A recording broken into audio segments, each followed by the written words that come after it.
Alright, we're at 127 BPM, a little bit faster. I've noticed with, especially like the more recent tracks in this style, that faster tempo, like some of the tracks are maybe like 124, 125, something like that.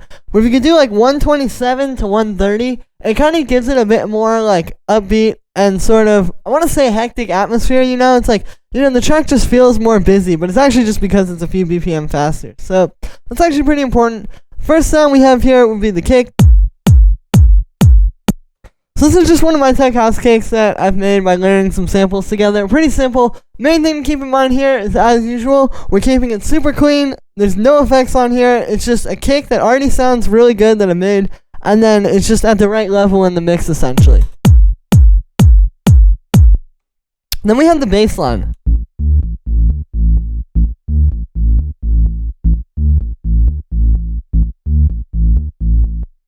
So as you can see, bass line's really simple. It's just one bar. It's just dun dun dun dun dun dun dun.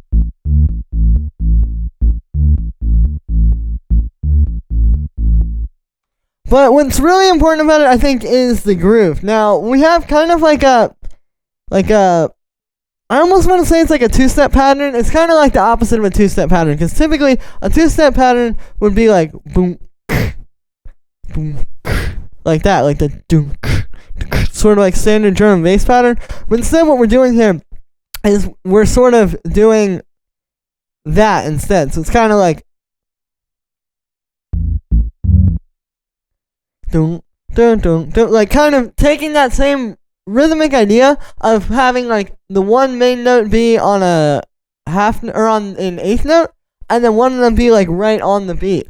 And so that's kind of how we're thinking about this. The different notes here, it's not like melodic. Like, we're not thinking about it like the way you would think of the relation between like A and C as, okay, that's the root note and the minor third. It's more so like we're gonna just pick kind of like one or two or three simple notes that are very obviously in the scale. Like I would do like the root note, fourth, fifth, like those kinds of notes. And then we're just treating the different notes almost like different percussive hits. And that's really how you want to think about it. And then we're just trying to keep that going. Like, the same way we have all this percussion down here, we're trying to create that same amount of percussion, but essentially just like one thing. So that's why we try to keep it constantly going.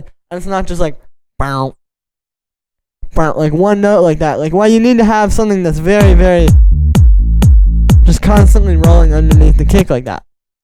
For the sound, it's made with two layers. So what it is it's this pretty standard operator layer. You guys have seen me do something like this before, where it's just a sine wave with some more sine waves, FMing it to kind of give it, like, it's just a sine wave still. It's just that subby bass,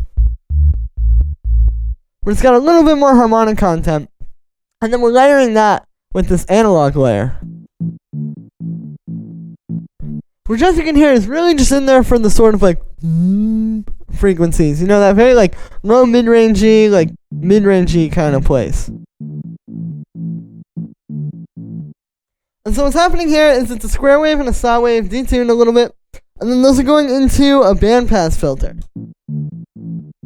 So that's allowing us to just kind of focus on that like hummy sort of range. And this is going to help a lot to just add some nice like fatness to the bass, because if you just have the subby bass, your bass line's not really going to be that loud or full sounding. It's just going to be really subby. But if you add something like this, which now adds still bassy frequencies, but they're bassy frequencies that you can actually hear like on a phone speaker, or even just like, on your headphones. They're like more kind of like,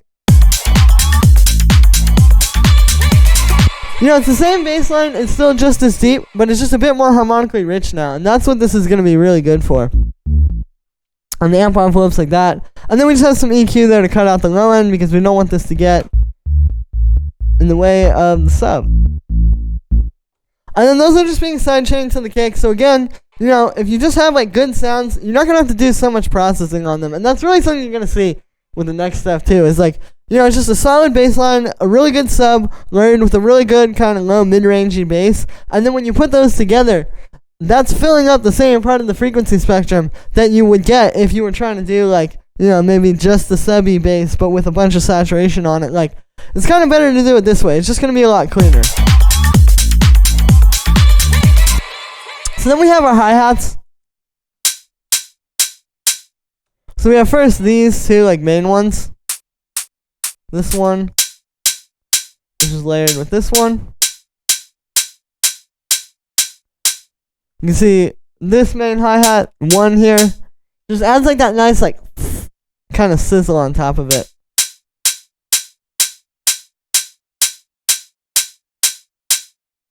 So those are just layered there for the main hi-hat. And then we also have this one.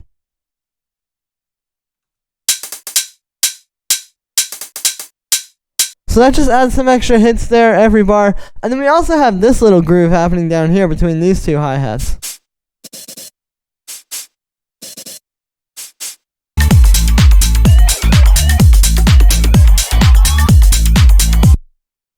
So yeah, it's just kind of like this little call and response thing where you have like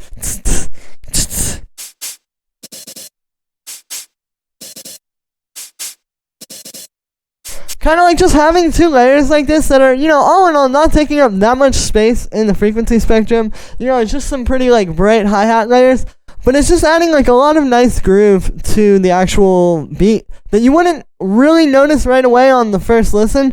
But it's just like all these little things coming together are what's going to make this whole track feel very full and exciting. So here's without these two in the mix.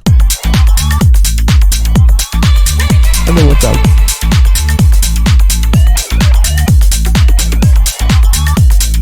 So you can see what having something like this does. Like it's just going to add a very nice kind of like flow to your beat. And just add something you may not notice right away, but it does definitely make a difference if it's missing.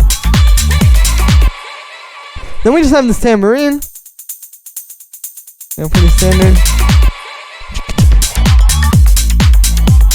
You can hear that in there. Then we have like all this percussion down here. So we have like this little clave sample. There's that little, you know, just like some little background percussion that just comes once every bar. We have our clap.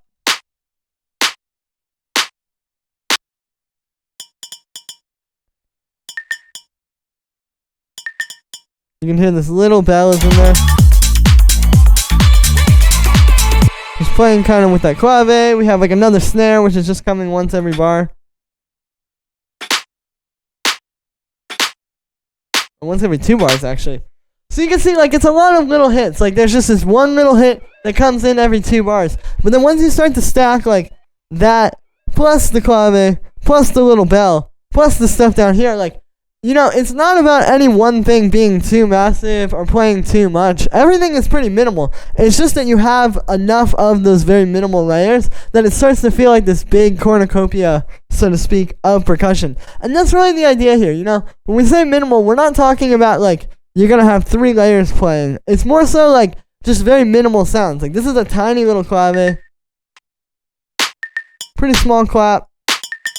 Pretty small bell, but it's like we're just seeing what we can do with those sounds rather than, you know, trying to get the biggest, most crazy EDM bell sound that's gonna, like, you know, knock a hole in your window with like 10 layers of OTT. You know, just having these little kind of smaller percussive sounds come in and out is gonna work really well.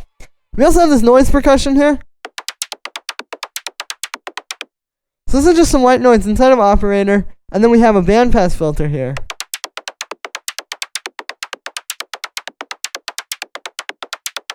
Which you can see, I'm just automating it to like open up.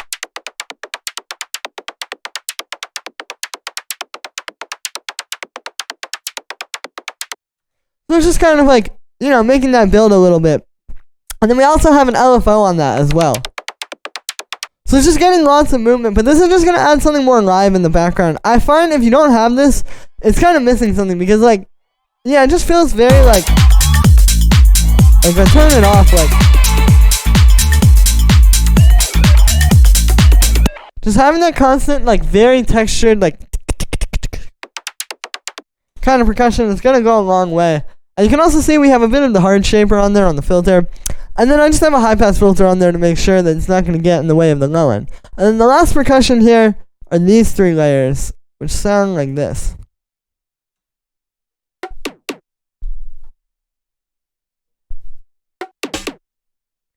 So yeah, you can hear these 3 layers are all kind of playing off of each other, like in a sort of like call and response thing where we have like,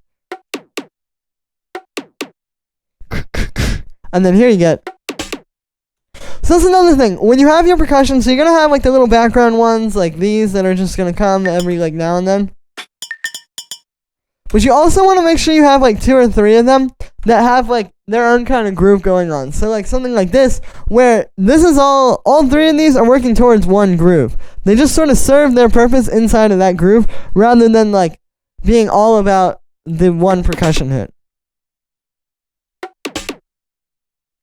So that's kind of the idea behind those. And again, you can see these are dry, just like most of the other percussion. It's really just about getting the levels right and getting sounds that already are really good to start off with. Then down here, the last things we have are these effects.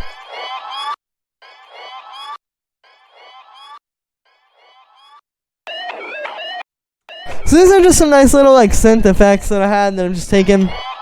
You know, it's just like a matter of finding something kind of juicy like this, like something that has a lot of texture that's going to sit really nicely into your track and add a lot of character to it. Because again, when you have a very simple track that's all based around like the kick and the bass line and some pretty basic percussion, you need something that's going to kind of be like ear candy, like something that's going to grab people's attention. And so having cool sounds like this,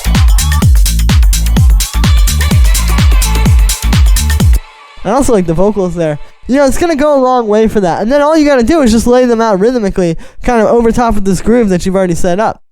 And this is just going through a bit of echo, just dotted half notes, you know, really slow, but kind of gives it a really spacey feel. And then also have a high pass filter on that to make sure it's not going to get in the way of the low end. And then the final thing down here is just this vocal, this.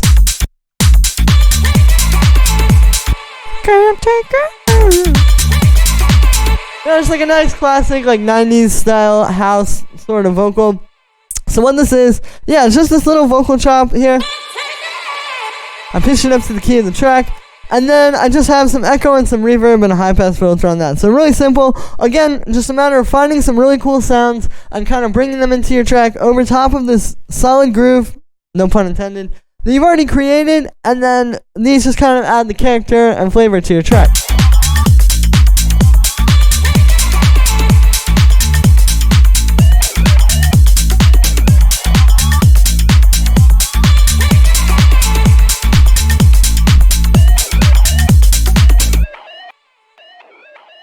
And yeah, so that is going to be it for this one, guys. I hope you enjoyed. As always, make sure to like this video as well as subscribe. And let me know what you think of this video in the comments. Like I said in the beginning, you can get the full project file, samples, MIDI, presets, everything like that from this video right at the top of the description on my Bandcamp. This really helps support me if you guys are enjoying these videos. Definitely consider going to pick those up because it really helps keep me going so I can keep bringing you guys videos every single day. And yeah, thank you so much, everybody, and I will see you tomorrow with another video.